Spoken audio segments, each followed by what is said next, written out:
అధ్యక్ష 38,000 కోట్లతో పూర్తయ్యే ప్రాణహిత చేవెళ్ల ప్రాజెక్ట్ పక్కన పెట్టి 1,47,000 కోట్లతో కాళేశ్వరం ప్రాజెక్టు మొదలుపెట్టి 1,00,000 కోట్లు ఖర్చు పెట్టిన తర్వాత 5 ఏళ్ల ప్రాజెక్టులో 195 టీఎంసీలు పర్ ఇయర్ 34 లక్షల ఎకరాలు వస్తాయన్నారు వీళ్ళు.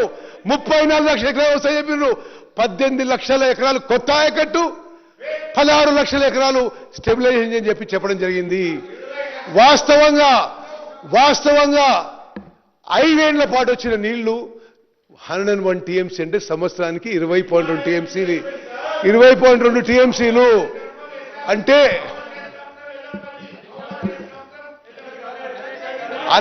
అన్ని లెక్కబెట్టి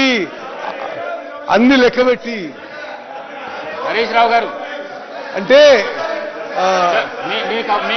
మీకు అవకాశం వచ్చినప్పుడు మీరు చెప్పండి. అవకాశం వచ్చినప్పుడు చెప్పండి.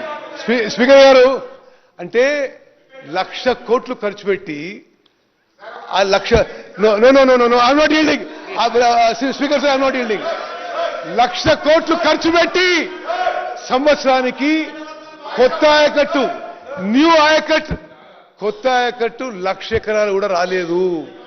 స్టెబిలైజేషన్ ఇంకో 1,00,000 ఎకరాలంటే మొత్తం కలిపి 1,00,000 కోట్లు ఖర్చు పెట్టి 2 లక్షల ఎకరాలకు కూడా నీళ్లు సరిగ్గా ఇవ్వలేకపోయినారు. 1,00,000 కోట్లు ఖర్చు పెట్టిన ప్రాజెక్టు 4 ఏళ్లలో కూలిపోయింది. అధ్యక్ష, స్వతంత్ర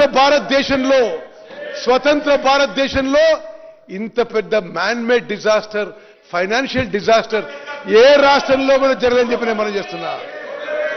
మరి